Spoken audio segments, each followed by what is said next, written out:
আমাদের দুঃখী কৃষক, তাদের কৃষি, এসব নিয়েও যে আমরা এখন চিন্তা করছি, আলোচনা করছি, এটা যদি তারা হয়তো জানতে পারতো অবশ্যই তারা খুশি হতো। এবং আশা করি এই বার্তাটা তাদের পর্যন্ত পৌঁছাবে। কারণ আমি একেবারেই গ্রামে বড় হয়েছি। আমার বাড়ি, জন্মস্থান, যেখানে আমার জীবনের প্রথম 18 বছর কেটেছে, সেখান থেকে ভারতের সীমান্ত হচ্ছে 2 কিলোমিটার, মানে এতটাই গ্রাম অঞ্চলে। তো একদম একটা কৃষক পরিবারে বড় হয়ে ওঠা, ধীরে ধীরে পরিবারকে কৃষি থেকে দূরে সরে যেতে দেখা, এবং গ্রামাঞ্চলে যে পরিবর্তনটা এসেছে ধীরে ধীরে। একসময় যারা কৃষক ছিল, একসাথে 20 বিঘা, 30 বিঘা, 50 বিঘা জমি কৃষি করত, তারা ধীরে ধীরে এই কৃষিটাকে নিয়ে একটা গোষ্ঠীর ছেলে খেলার বিষয় যখন হয়ে গেল, তাদের ন্যায্য মূল্য পাওয়া থেকে শুরু করে বিভিন্ন গুরুত্বপূর্ণ বিষয়গুলো কৃষির সাথে সংশ্লিষ্ট যেগুলো, তখন তারা ধীরে ধীরে কৃষি থেকে নিরুৎসাহিত হয়ে সরে যাওয়া। এবং এখন অধিকাংশ ক্ষেত্রে দেখা যাবে মাঠ পর্যায়ে আমাদের যে ভাইরা কৃষির সাথে সম্পৃক্ত, তারা কৃষি করে কেউ 10 শতক জমি, কেউ 1 বিঘা, 2 বিঘা, এইরকম স্বল্প পরিমাণে। এবং অনেকে বর্গা নিয়ে করে, অনেকে নিজের জমিটা করে। এমনকি এমনও দেখা যায় যে আমাদের পরিবার আজকে থেকে প্রায় 20 বছর আগে কৃষি বাদ দিয়েছিল, যে কারণে যে একজন মানুষ যার নিজের জমি আছে, তিনি যদি মানুষ দিয়ে কাজ করিয়ে সর্বশেষ যখন বিক্রি করতে যাবেন সিজনের সময়, তার যদি বড় কোনো সংরক্ষণাগার না থাকে, তাহলে যে মূল্যটা পান আর তার যা খরচ হয়েছে, খুব বেশি অনাকাঙ্ক্ষিত কোনো ঘটনা না ঘটলে দুইটা প্রায় সমান সমান থাকে। অর্থাৎ এই যে এতদিনের কষ্ট, শ্রম, ঘাম, এই যে ঋণ করে বিভিন্ন জায়গা থেকে টাকা দিয়ে কৃষি উৎপাদন করা, কিংবা বিভিন্ন দোকান থেকে বিভিন্ন কীটনাশক, সার এসব বাকি নেয়া, সেগুলোর হালখাতায় গিয়ে সেগুলো শোধ করা, তারপরে দেখা যায় যে দিন শেষে ওই কৃষক কৃষি শুরুর আগে হয়তো তার হাতে যদি 50,000 টাকা ছিল, ফসল বিক্রি করে ধার দেনা শোধ করার পর তার কাছে ওই 50,000 টাকাও নেই, এরকম অবস্থায় চলে যায়। তো সেখান থেকে ওই মানুষগুলো কৃষি করা বাদ দিয়ে দিয়েছে, যারা এরকম একবারে 20, 30, 40 বিঘা, 50 বিঘা জমি কৃষি কাজ করত।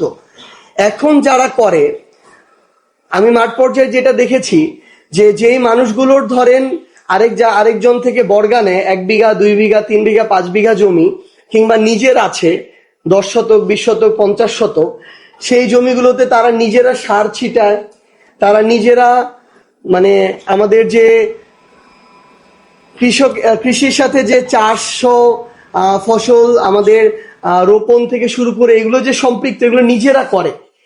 একদম মাঠ পর্যায়ে কৃষকের যদি আপনি চিন্তা করেন, এরকম ফজরের সময় আমরা দেখি যে তারা বের হয়, একটু আলো আসতেই একদম স্বামী, স্ত্রী, সন্তান সবাই মিলে যায়, জোহরের আগে পর্যন্ত কাজ করে, ওই ধান কাটা, ধান রোপণ করা, সার দেয়া, এরপরে এইরকম যা ওই পানি দেয়া, এই ধরনের যে চর্চাগুলো নিজেরা করে, তখন তারা কিছুটা পোষাতে পারে।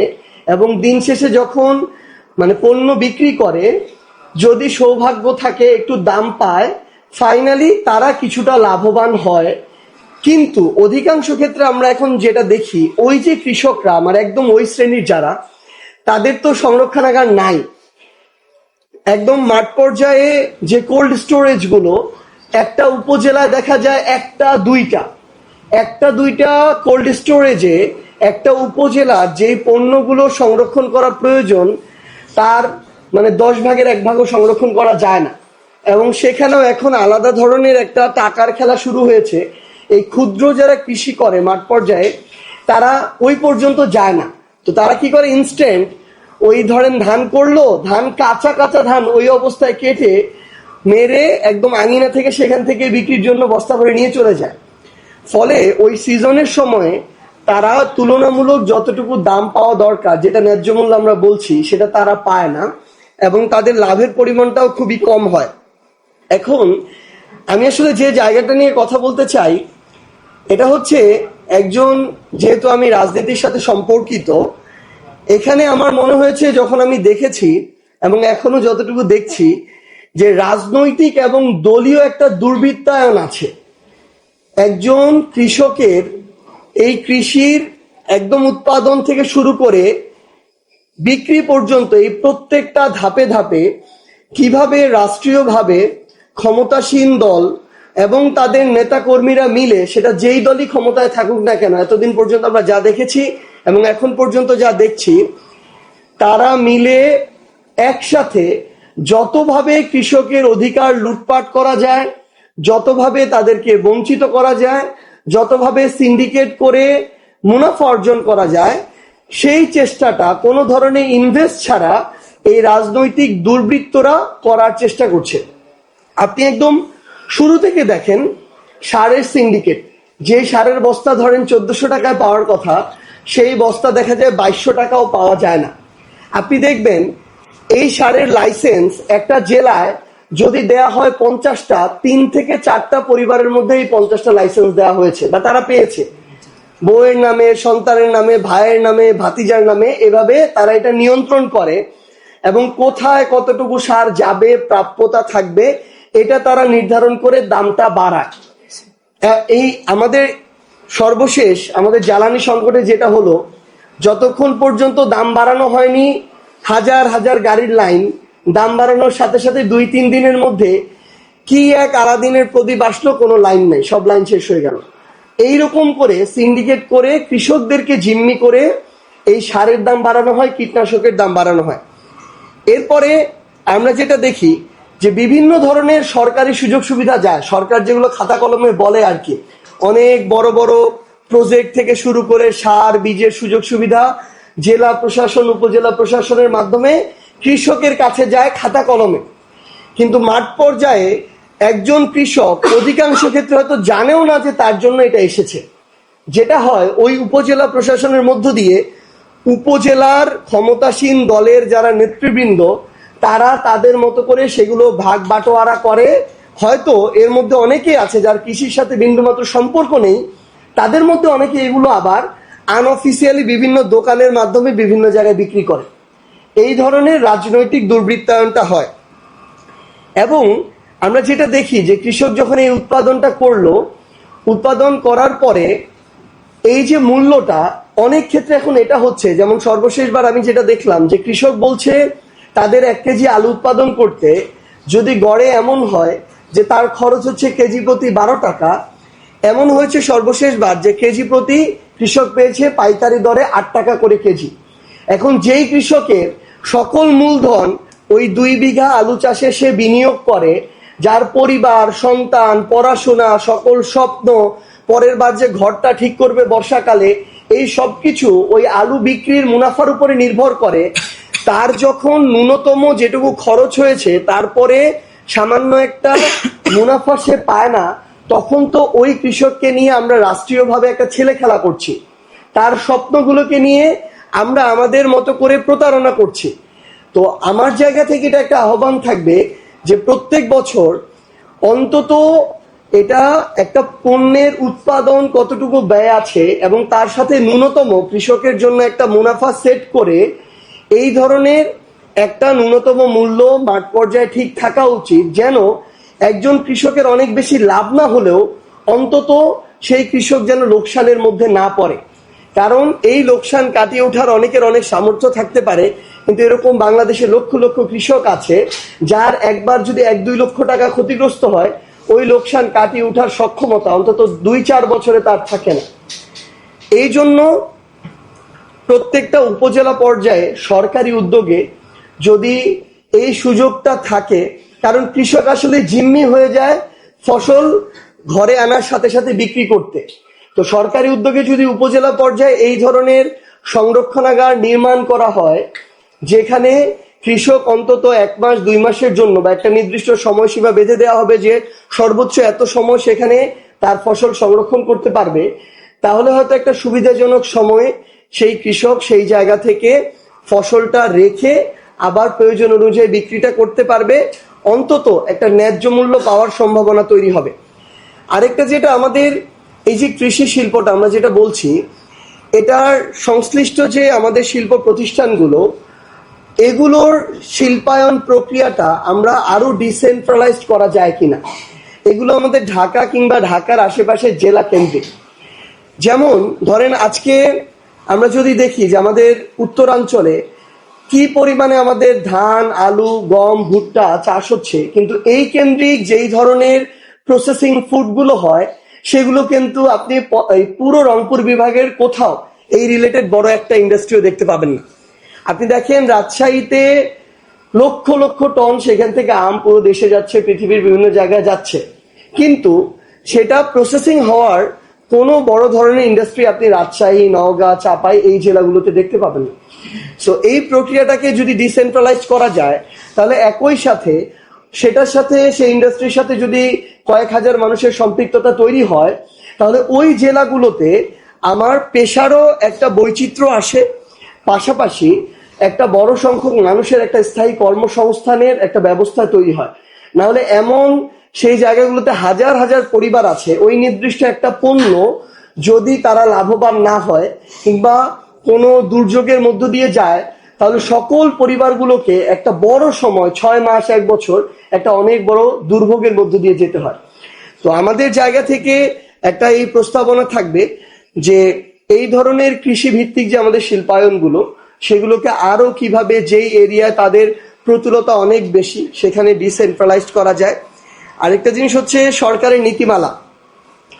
আমরা এটাও দেখেছি যে আমাদের আদানি সাহেবকে, যিনি আমাদের নরেন্দ্র মোদীর কেশিয়ার, তাকে ক্যাপাসিটি চার্জ দেওয়ার জন্য বাংলাদেশের জ্বালানি খাতের বিদ্যুৎ উৎপাদনের নীতিমালা পর্যন্ত পরিবর্তন হয়ে গিয়েছিল, কারণ সেই ক্যাপাসিটি চার্জ ছিল ক্ষমতায় টিকে থাকার চার্জ, ক্ষমতায় টিকিয়ে রাখবে এই টাকা ক্যাপাসিটি চার্জের মাধ্যমে দেয়া হতো। তো বাংলাদেশে এরকম বড় বড় প্রতিষ্ঠানের জন্য নীতিমালা পরিবর্তন হয়, কিন্তু আমরা চাই যে আগামীতে আমাদের নীতিমালার ভিতরে অনেক ধরনের ঝামেলা আছে এবং এই নীতিমালা তখন পরিবর্তনের চিন্তা আসে যখন একটা সমস্যা প্রকট আকার ধারণ করে, মহামারী আকার ধারণ করে।